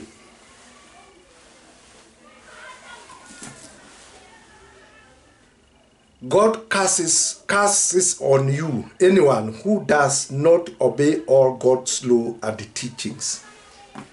Wakati Kristo alikuita, alikukomandi uende ukaimbe gospel na akakupatia nyimbo ukaimba ndio, lakini kwa sababu wewe ulikuwa unaimba ili utajirike, ulipoona hazileti pesa ukakaa ni kama wewe ulijituma, ukaashana na hiyo gospel singing, ukaingia kwa biashara zingine na juu zinaleta pesa mingi, unaanza kusema gospel singing ni gote. Hapo ndio ujinga uliingilia. Na kama unafikiri uko na bahati, hauna. From the day one, jifundishe na kina vigogo wa gospel wa kina Julia Rusi ambao wameondoka. Mtu alianzia kuimba nyimbo za sifa tukiwa hatujazaliwa. Julia Rusi ameimba gospel, amekaa gospel, amekula gospel mpaka amekufa akiwa ndani ya gospel. Maybe alikuwa na biashara zingine, lakini gospel ilikuwa first priority. Wewe ulipewa nyimbo na Mungu ikahiti miaka kadhaa hapa, alafu all of a sudden ukaona juu utajiriki juu ulikuwa unaimba utajiriki. No, ulikuwa umepewa kipawa na Mwenyezi Mungu umsifu. Lakini wakati uliona haileti maana, wengine wanakuja wanakupita, ukafikiri ni wewe. Si wewe, Mungu alikuwa amekupea ili umtukuze na watu wengi wajue Mwenyezi Mungu kupita wewe. Unakuja kujibu mbele ya Mungu. Leo mimi niseme sitatoa ujumbe, niseme sitahubiri, na already nimejua ninafaa kufanya hivi. Unaona, wakati mimi nilienda kwa Makidi, nilienda ili nitoe ushuhuda nisikufe na hiyo maushuhuda. Naye Kristo akaniambia hapana, wakati ndio huu kuingia vizuri kwa platform. Endelea na injili kupitia platform. Wewe ndio akanishawishi, si ufungue yako, na kisha nikakubali ndio hii. Sasa wewe uliimba nyimbo mzuri. Wewe alafu saa ile uliona haileti utajiri, ninarudia usikie vizuri, ukaona ubadilishe ufanye biashara. Sasa huwa unaitwa kigogo, tuite wale walianza gospel. Uko wapi? Ulienda wapi siku mingi? Niliona gospel haileti, nikaona niashane naye. Uliitwa utajirike ama umhudumie Mwenyezi Mungu. Hapo ndio mistake iko. No wonder ndio unaonekana kama umekaa vizuri lakini hauna peace. No wonder. That's the reason why. Angalia hapa. Nilikuwa nasema hivi. Kama mumeimba watu 20 na mnaona gospel yenu haikuhiti vile mlikuwa mnataka, simshikane mkiwa kama 10 mtengeneze kwaya, muone kama itafaulu. Why do I say this? Sometimes tujipatie mfano mzuri na Tanzania hapa. Wanashikana, wanatengeneza kwaya moja. Tangu 60s, tangu 70 something. Wale ambao tulikuwa tunaona wanaimba injili wakiwa pamoja hivi, bado saa hii ni wazee na wako pamoja. Wewe uliiba kwa sababu haikununuli Mercedes, ukaona uyashe, sasa unafanyanga biashara nyingine, hata utakia kusikia gospel music hata ukiitwa na nilienda kwa kazi nyingine. Nilienda kwa kazi nyingine. Ulijiita. Kristo anakudai the gift ambayo alikupatia. Saa hii umeiwekelea kwa kitanda, unaifunika tu. Hiyo ndio inasababisha usiwe na raha kwako. Hiyo ndio inasababisha shida hizi zote unaona kwa nyumba yako. Usinidanganya tu niambie kuna peace. Ni vile tu tunakuona unaendesha gari mzuri, lakini ile kilio iko. Na hiyo kutosifu Mwenyezi Mungu na hiyo gift alikupea ndio inasababisha mpaka bwana na bibi hawaelewani, kwa sababu wewe uko na gift ambayo umeilalia. Mwenyezi Mungu anataka ifanye kazi, na wewe umeilalia, unataka tu ukae hapo na bwana ukae na bibi. Hautaki kufanya vile Mungu alikuelezea. You have no peace, na hautaipata. Furthermore, nani anakuambia hamtaachana na huyo bibi kama mambo ni hiyo? Nani alikwambia hamtaachana na huyo mzee kama mambo ndio hiyo? Power ambayo imewekwa ndani yako ni enough kufuruga kila kitu ambayo iko idhini. Sasa wewe uliimba nyimbo kadhaa halafu ukaona hasireti. Juu ni wewe ulikuwa umejiita, ukaamua uache uingie kwa biashara zingine. Ndio unaona hizi mashida zinakusunguka hivi. Kama una masikio ukisikie, kama husikii, shauri ni yako. Nimegojeka hapa na simu inalia, ninasikia ni kama kichukua simu ni kama current inapita hivi. Hizo duwe elimu. Kristo ananielezea, chukua simu uongee na watu. Brethren, haukujiita, uliitwa. Na kama wewe ni gospel singer na uko na miaka zaidi ya miaka 3 ama miaka 2 hujatoa wimbo moja maana uliona gospel hailipi, I pity you. I pity you. Na yeye ambaye uko na gospel na ministry ni wewe tu Mansur. Kidole moja hakiui chawa. Kimoja hivi haskiwezi. Chawa lazima uitoe kwa hale, uiwekelee hapa juu, alafu uvinye na hii kidole ingine. Too selfish. Anyway, God bless you. Amri ambazo umepewa na Mwenyezi Mungu na teaching. Mungu alikuita akaweka nyimbo ndani yako akakwambia ni sifu. Na juu ulikuwa unaenda kusifu ili utajirike, pesa ikakosa kukuja, kipawa ukafungia. Na hapo ndio huu nabii anasema, kalikuwa katamu nikikula kwa mdomo, kalipofika kwa tumbo kananifulia, kanafura mpaka sina comfort. Ndio hiyo neno liko ndani yako. Hauna peace. Hata uolewe wapi, hata uashane bwana, hata uashane na mabibi, hata uende ng'ambo, uende shini, uende India, uende wapi, na ulikataa kufanya vile Mwenyezi Mungu alifanya, alitaka, huna bahati. Niliwaambia Aretha Franklin amefuatwa na watu wawili tu ndio ameingia biguni juu ya huyo mama. Alikuwa na postpone gift ile alikuwa amepewa. She knew ati yeye ni prophet, lakini hakufanya hiyo kazi ya Mungu. Miaka yake yote hakuifanya. Amekufa akiwa atasema ninafanya, akiwa anasema nitafanya. Gift wasted. Wewe umepewa gift na umeilalia kwa nyumba. Hebu niwaulize, unafikiri ni watu wangapi waliokoka wakati ulikuwa unaimba hiyo gospel mpaka wanasikia wakiwa na guzwa na Mungu kwa sababu ya ile ministry ya uibaji wa gospel ulikuwa naye? Naye sasa uliona hautajiriki, ukaifungia tu na ukararia. Haitoki kwako na itakumaliza. Utakufa ukiwa umekoda. Watu wanauliza ni nini ilikula huyu kugeuza gospel music unaifanya ni biashara. Haiendi. Hii inasababisha mkosane na bwana yako, inasababisha mkosane na bibi yako, inasababisha mkosane na wazazi wako, inasababisha mkosane mpaka na marafiki. Hiyo gift wakati hauitumii, hauna raha. Na hiyo Kristo anasema alikupatia umsifu, kukiwa pesa iko, kukiwa hakuna. Unaonaje? Na usiporudi studio utoe video umsifu Mungu na hiyo gift umepewa, shida ni yako. Sisemi utakufa, lakini hauna raha. I don't want to promise you nikwambia ati unakufa, hauna raha yake. God bless you. God bless you. I'm Evangelist Martin Domu. Thank you, Father. I worship you.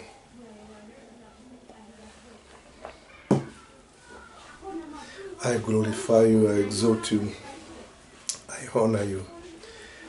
You are the same yesterday, today, and forever. Jesus, you died on the cross because of my sin. Oh, hallelujah. Pokea sifa, pokea utukufu, pokea shukurani. Wewe jana, leo na hata milele. Unajua, niwaonyeshe hii huduma. Kristo amenionyesha hii. Unaona wanyama wa forest kama fisi. Sasa nimeona buu zile zinafanyanga hivi. Zikiwa zinakuwa hivi hivyo. Zinashikishano hivi, ama hii buu hiki inakaa hivi na hii ingine inakaa hivi. Hii inaangalia upande huu na ingine inaangalia upande huu. Sasa Kristo anataka kukutumia direction zote. Sasa akanielezea. Sasa ngoja nikupatie huu mfano mwingine huu ananipa huu. Unaona fisi? Fisi wakiwa wawili, wakiwa in the wilderness ama kule jangwani ama mahali kule ziko. Wapatana na zile ubwa zingine wanaitaga ubwa mwitu. Tule tuubwa tule tukiwa 10. Na fisi ni wawili. Huwa anashikishana sehemu yao ya nyuma hivi. Unaona zikishikashana na sehemu yao ya nyuma hivi. Sasa hii inatumia kisho yake kudiru na ile tuubwa na hii inadiru upande ule. The strength iko katika kushikana hivi. Sasa fisi moja ikipatikana na zile tuubwa, vile inakaaga chini ijaribu kuzuia miguu ya nyuma isiumwe.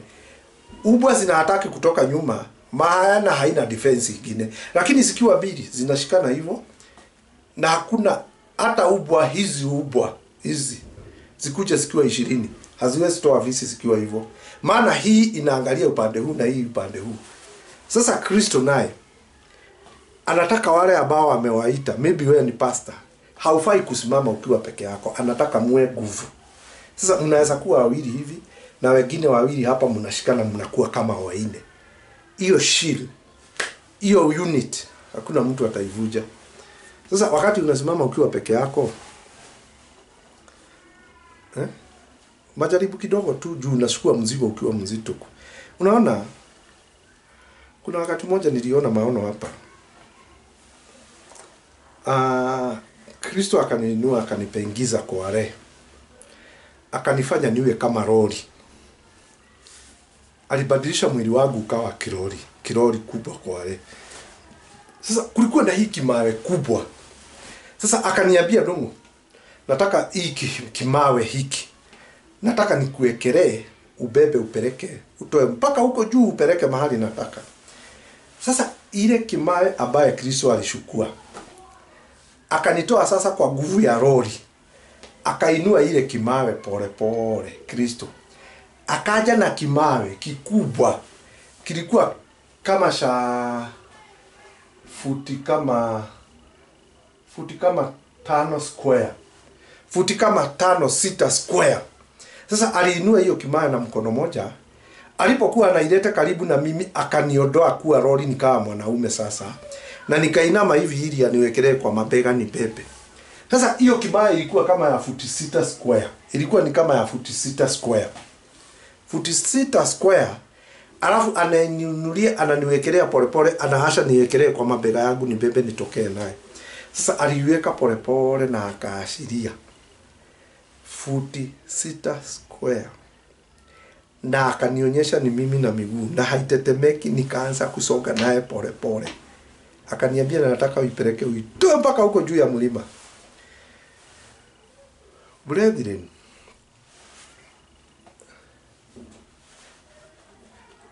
ngoja nikuambie hii, sitakuahidi peace wakati unahudumu. Nitakuahidi majaribu masitu moto.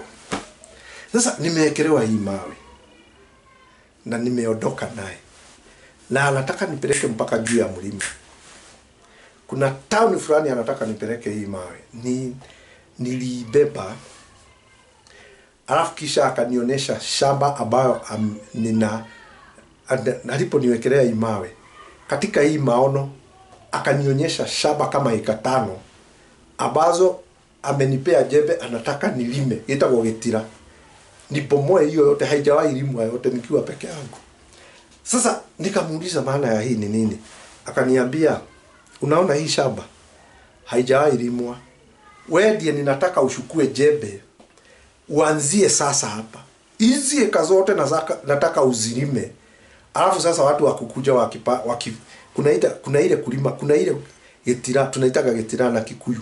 Unashukua ile jembe kubwa, kazi yako ni kukata, na yule atakuja nyuma yako ni kukatakata tudogo, ili una watu wakukuja kupanda wakunje. Sasa mimi nikaelezewa, kazi yako ni ubomoe hii Gitira, inaitwa Gitira na Kikuyu. Sijui tutahitaji sehemu ambayo haijawahi limwa. Sasa wewe unapewa kibali, haina miti, haina majani, ni nyasi tu. Anakuambia wewe ndiye utalima hii mpaka umalize. Kaniambia jembe ndio hii, endelea na kazi ubomoe mpaka. Sasa mimi sitakuahidi nikwambie utuombe na wewe upewe kazi rahisi. Hutapewa. Hakuna kazi rahisi. Ni gani na shetani yako hapa duniani? Si kazi yote ni ngumu. Kazi yote ya kuhudumu Mwenyezi Mungu ni ngumu. Kwa hiyo wakati unakuja kujitolea ili uifanye, uwe unajua unakuja kuifanya ikiwa gumu. Kama hutaki ugumu, usikuje, usiamue. Sasa yule mtu wako na shida na ninaonea huruma, ni yule Mwenyezi Mungu anasema lazima wewe ufanye hii kazi kama mimi. Sasa kwetu tuliitwa, my brother ndiye alianza na hii kipawa. Either my brother, my sister. Ilianza na mom, ikakuja kwa brother, sister, alafu ikatoka ikakuja kwako. Nikaambia wewe kwako haitoki. Wewe unaona kama ni kitu rahisi? Wewe wakati unajiona unaota na hiyo mashida mingi, acha kukaa ukilia Mungu, si uniondolee. Visitation yangu ya kwanza nimeonyeshwa usiku wa leo. Babangu ndiye alienda naye. Na aliniambia hivi, tulienda na baba mahali na kagari kazuri. Tulikuwa tunaita huto tugari samani Ford Escort, kazuri. Kuna wakati ilikuwa sifa, kazuri kalikuwa kago. Nikaenda nikasimama mahali naye. Dadi akaniambia enda upale chini uninunulie kitu fulani alafu ukuje. Nikamwacha kwa gari na fungua hapo. Siogopi hata pesa zangu zilikuwa ndani. Dadi ndiye huyo. Nikateremka pale ninunue ile kitu ananiitisha juu ni baba na ninampenda akuje. Sasa wakati tu nimetoka nikinunua, kabla sijanunua ile kitu alikuwa ameniambia nimununulie, akakalia kiti ya dereva na akakisha gari akavurumusha, akaakisha. Alienda naye. Sasa mimi nilikimbia nitakuja mpaka hapa juu nikauliza, sasa Mungu, sasa ona vile mababu amenifanyia. Ameenda na gift yangu. Unajua Mungu alinifanya nini? Alinitia nguvu. Nikakaa kama nyonde. Unaona ile inaruka hewani. Sasa nilimfuata baba nikiwa kama nyonde, nikiwa ninapitia juu ya hewa. Aashirie gift yangu.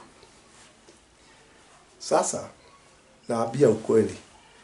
Ukisikia sauti ya leo na utii, mengine hutayapitia.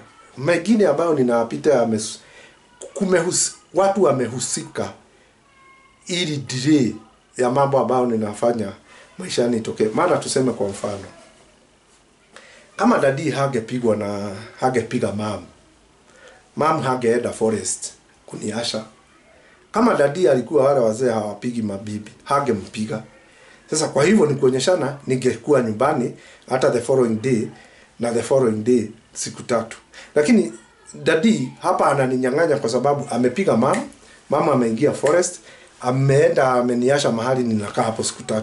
Sasa baridi ikaniingia. Sasa hii hali ya ugonjwa hii ndio ilisababisha sikusoma masomo mzuri. Maana nilikuwa naenda shuleni siku 2, siku 3 hospitali. Monday, Tuesday shuleni. Wednesday hospitali juu ya baridi. Wednesday hospitali. Thursday, Friday shule. Saturday nyumbani. Monday hivyo nilikuwa na ina doubt. Sasa kama dadi hakupiga unajua hageenda forest. ningelikuwa sawa na mwili yangu yote. Mashida ilianzia hapo. Na ndio unaona dadia na akisha gari anajaribu kuninyang'anya, naye Mungu ananipea mabawa, ninapita juu nikimfuata. Sasa ilifika mpaka wakati anakuja kukufa ndio ananiambia, Dungu, unisamehe mambo yote nimekufanyia. Hapo ndio nilimpata. Hii amedream my mambo mingi sana maishani mwangu. Ukisikia sauti ya Mungu siku ya leo, iti. Na nikwambie wewe gospel singer ambaye umemaliza miaka 5 hujawahi toa wimbo, na unajua hakika, si mnakujaga kwa hapa kwa platform unatuambia, unajua nilinenewa na Mungu na akanipatia wimbo ya kwanza, wimbo ya pili, wimbo ya tatu, wimbo ya 4, na tunakubali. Saa hii uko wapi? Ulinyamaza na ukanyamaza na hiyo gift. Na wanda ndio unakaa vile unakaa. Wengine inakukula mpaka mwili unakoda. Watu wanashindwa ni nini inaendelea. Wengine inaharibu mpaka ndoa zenu. Hauna peace na bwana yako, hauna peace na bibi yako. Maana ulikipewa kipawa, alafu ukaona ni kama ujinga. Unafikiri ni wewe ulijiita. Ndio inakukula. Unaenda dukani unanunua suti na ni ya bei kali. Ukivaa tu unakaa tu kama tu hauonekani vizuri. Sisemi ati kuvaa nguo uvae suti ndio unaonekana wewe ni mrembo ama ni tajiri. Suti hatufai tuonekane. Lakini utavaa nguo watu hii umetoa nga wapi, inakaa kama imekuliwa na ng'ombe. Na sasa unafikiri hii pesa ni ya pesa gapi hii? Unanunua kitambaa unapelekea fundi ya kushonea. Anashona mkono vibaya. Mungu anaigilia katikati mambo yako yote. Hakuna ile inaishia vizuri. Unaweka pesa, uko na 50,000, ukienda kufika 60,000, ghafla tu mtoto wako akitoka shuleni sijui kumetokea nini, hospitali ndio inaisha, unarudi zero. Hapo ndio tunasemaga Ngai atugitire memenyi. Mungu atuzuie kutokana na zile vitu inakula mali yetu. Wewe ulipewa kazi na Mungu, na ukasema kuhudumu hiyo ni kama ujinga. Maana uliingia kwa gospel ukaiba na haukutajirika. Mwenyezi Mungu hakuwa amekuita utajirike. Angalia, watu wanaimba nyimbo kama akina Miriam Makeba. Anaimba nyimbo miaka yake yote. Paka akiwa mzee bado tu anaimba. Sasa umeimba hapa tu miaka 5 hata hujafika miaka 50 na umesema gospel haileti na unaashana. Unafikiri ni wewe ulijipea hiyo kipawa? Inakusukuma.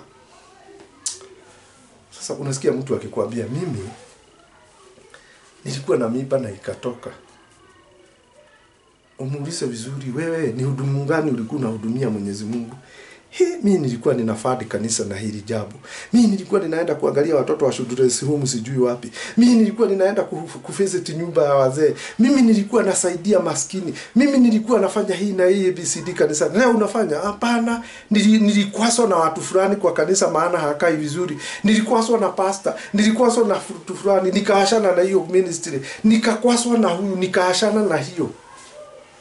Watu wa kukwasa lazima. Lakini wewe guru unaenda wapi? Tulikuwa na kanisa hapa inaitwa Full Gospel. Iko karibu na mimi hapa Kayole. Kuna wakati walikuwa na kwaya. Ilikuwa inacheza mpaka unasikia ndio hiyo wimbo umetoka mkononi kwa mdomo ya watu ambao wako na Roho Mtakatifu. All of a sudden kwa sababu ya watu kujipenda. Ni mimi nilikuwa na sauti hapo. Mimi ndiye nilikuwa organizer. Mimi ndiye nilikuwa mzuri. Wana break, kila mtu anaenda kuiba kivyake. Mungu ndio ananyamaza. Kama mliitwa na Mungu mkiwa team, tuendelee namna hiyo.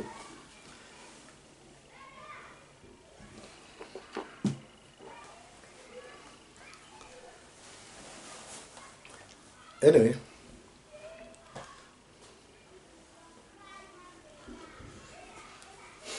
thank you, Father. I worship and I trust in you. You are the same yesterday, today, and forever. Yes, Lord. Thank you, Jesus.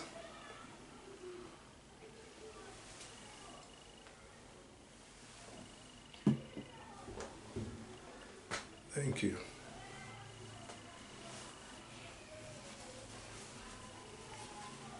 Thank you, Father. Oh, yes, Lord.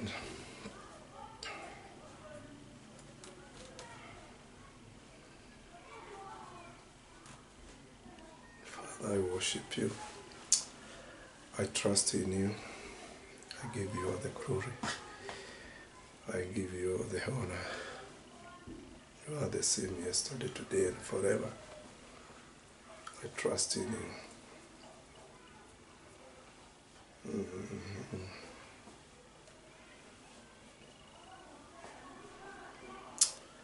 I'm Evangelist Martin Domo.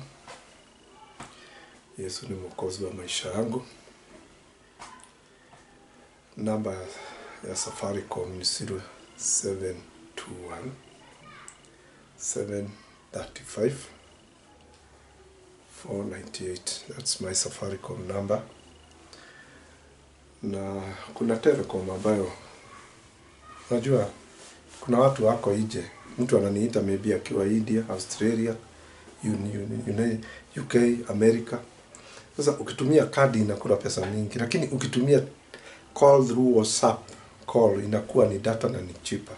So huwa ninatumia hii laini na WhatsApp 0774 297 055 0774 297 055.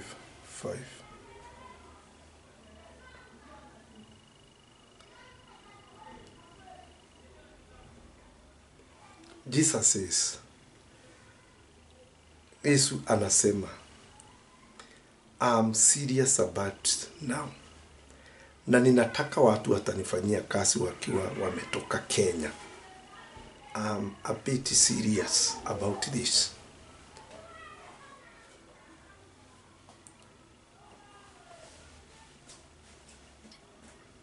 No. Kama unajua haujajiharibu, you know you qualify kukaa maisha matakatifu.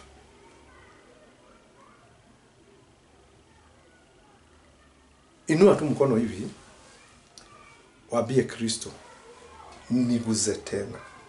Hivyo tu. Kristo, niguze tena. And renew my covenant with you in Jesus' name. Maana Kristo anasema, sio hizo siku zingine ati hakuagi serious, lakini for now here anataka watu ambao wanahudumu wakiwa wametoka Kenya. Unajua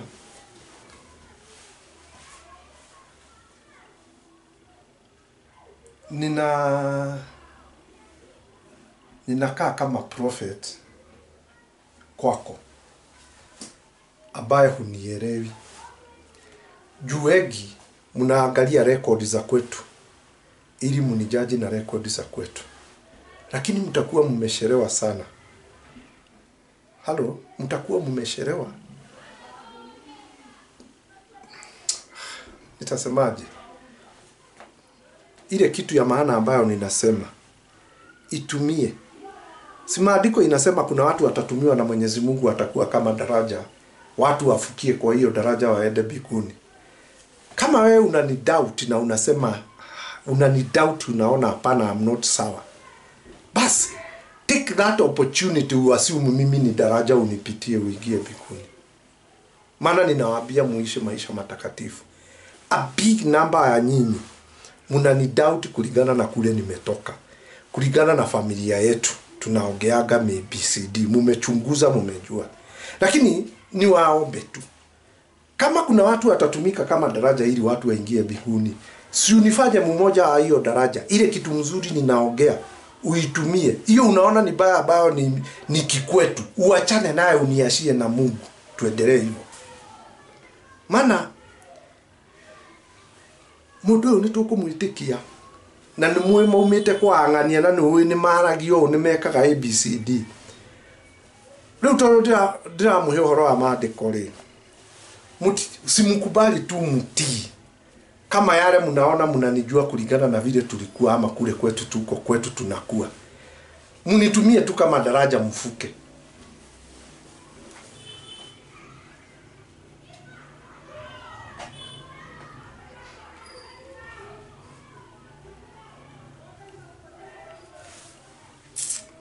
Unajua, nasemaga sina mahali ya kurudi ushago.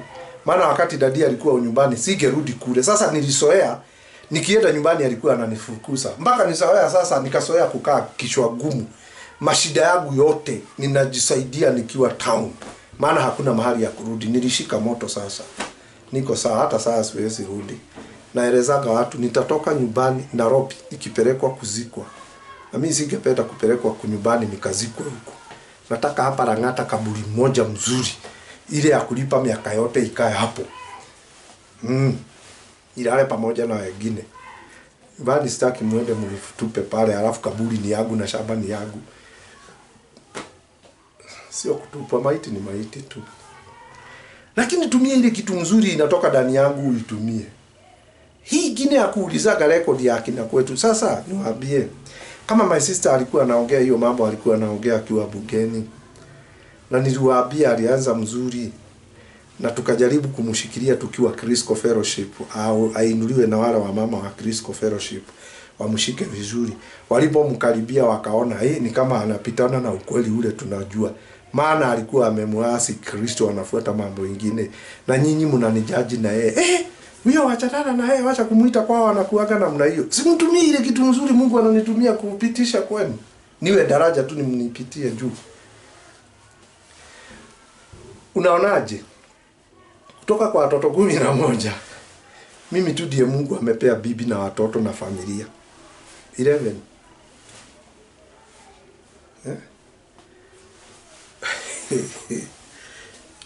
Wajua kuna wakati nilifanywa ultrasound hapa.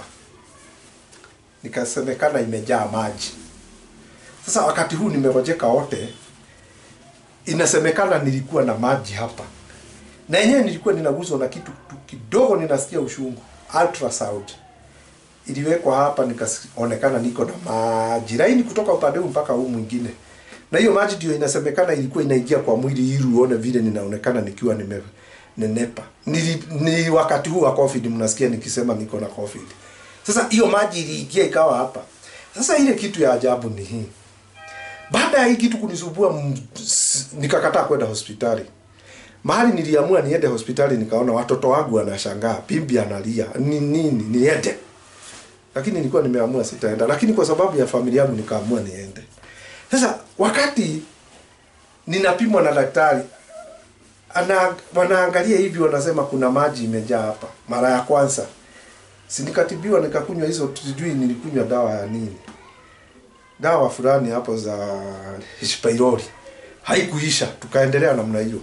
Sasa wakati nimeenda ili nisipimwe roho. Hiyo mashini nipimo something inaitwa echo sijui echo na nyingine sijui what is whatever. Echo tu vitu. Alafu unakuja huyu ambaye ana echo sound sijui ni echo inapimwa sehemu ine ya roho. Nikamwambia hebu teremka hapo chini area ya river hivi uangalia uniambie kama niko na maji. Akaniambia hakuna kitu hapa. Sasa na ujue ilikuwa imeonekana na ultrasound paka kitu nyeusi ambayo haijulikani ni nini ilikuwa hapa hivi. Na nilikuwa ninaumwa ndio. Sasa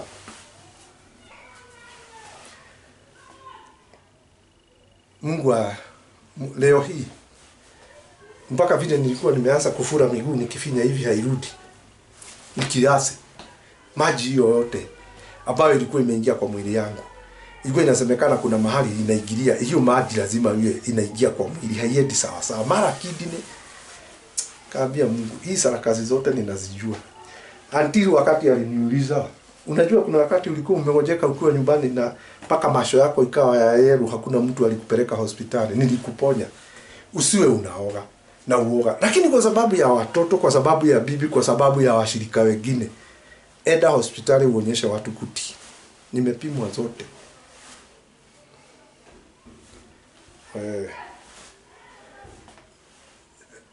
Liganisha mimi na watu wa kwetu. Niko na video almost inaelekea 120. Angalia kama kisho yangu ni mzuri. Kama unaona ninafaa kwenda Mathare kwa vile ninaongea, uniandikia hapo chini.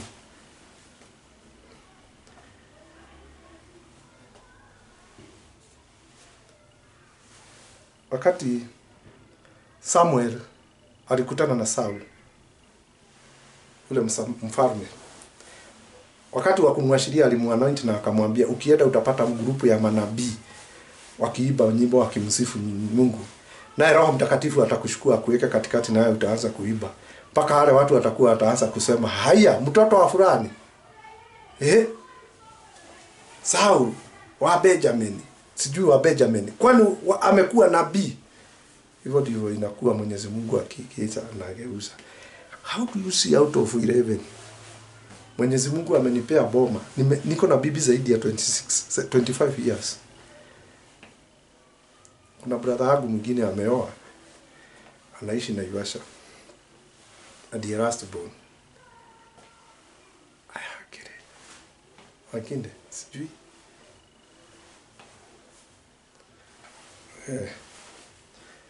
Ni judge na Kikwetu. Usherehe kuingia biguni ukifungua peji ya makaratasi ya kwetu nyumbani. Sio wanakuaga namna hii. Mwenyezi Mungu atanitoa forest siku 3 nikiwa nimewashwa hapo for nothing, for no reason. Nimegojeka AIDS for no reason. Unaona story ya John. John alikuwa anakuja kwetu. Anatupata na mama tukiwa tumekaa hapo sitting. Anasema ninataka chai. Anawekewa. Sasa tukiwa katika pilika zetu hapa na mama tukikula story. Sijui alikuwa anafanya nini na hiyo chai. Sasa saa zile tunaenda kuangaliana, ananiangalia macho mpaka anacheka. Si ndo Muguruki huyo. Huyu mtu wazimu ambaye ni msafi. John alikuwa anakuja kwetu. Saa zile nimeremewa, saa zile mama ako hapo wamepana na dadia, hata hawezi lala bedroom, analala so kwa jikoni hapo kwa na baridi. John anakuja tu, anakaa hapo tu. John ananipata mahali nimefinyiriwa, kuna mtu ameniingilia. John anakuja tu, anaingia katikati yetu mahali sasa anaona sasa kuedi vizuri. Na mimi niko katikati ndiye huyo. John alikuwa anakuja tu, anaingia katikati yetu. Juni wazimu na akiingia, hakuna mtu wako na shughuli. Kama watu wote walikuwa ameniinukia mimi na mambo. Paka kuna pastor alikuwa ananiita Kaini. Pastor. Paka wa leo alikuwa ananiuliza, "We Kaini, kama wewe utaoa nani?" Kaini. John alikuwa anatupata hao watu wameniweka kwa kona, wananionyesha how useless I am. Ikizidi, John alikuwa anakuja, anaingia tu katikati yetu. Anasimama tu mahali fulani. Na juu ninamjua, sikuwa nimemjua sasa vizuri wakati huo. Anasababisha atmosphere yote ibadilike. Watu wana tension kwake, alafu anacheka. Anauliza swali moja tu. Alafu hiyo discussion ilikuwa na hao watu wote inaisha. Na wananiasha. Brethren, huyu mzee mmoja alikuwa mhubiri wa kwetu Ushago. Nimuite. Alikuwa anaitwa sijui Baba Madhero. Alikuwa ananiambia, "Unajua wewe unakaa kama Kaini." Alikuwa na duka nilikuwa ninapenda kukaa hapo, kuna msichana alikuwa amemwajiri. Msichana yeye alikuwa mzee kunishinda au 8 kunishinda. Sasa huyu mzee aganipata pale na hapo ndio tulikuwa tunabeba vitu ya kukula. Sasa huyu mzee alikuwa ananitusi, alikuwa tu ameokoka, ananiambia, "Dongo, unajua wewe unakaa kama Kaini, kasi yako ni kusurura tu. Utaoa mtoto wa nani?" Alikuwa ananiita Kaini. Lakini sikia hii. Wakati mmoja nikaambia bibi yangu twende nyumbani. Kuna kitu tulikuwa tunaenda kufanya hapo kwetu. Sasa tukuingia flyover. Nikiwa naendesha magari polepole, wale wanajua area hiyo ili uingie njia ya kwenda Jabini kuna mashimo. Nikaona yule pastor alikuwa ananiita Kaini kando ya barabara akiwa anatembea. Juu kulikuwa na ka entrance ni ili niingilie mahali nimpate. Niliingiza gari mpaka kwake, mpaka mahali yako. Na nikafungua mlango, dirisha. Nikamwambia, "Huyu ndiye bibi yangu. Na huyo ni mtoto anaitwa my father." Huyu alikuwa ananiita Kaini. Habari ndio hiyo. Alikuwa ananiita Kaini.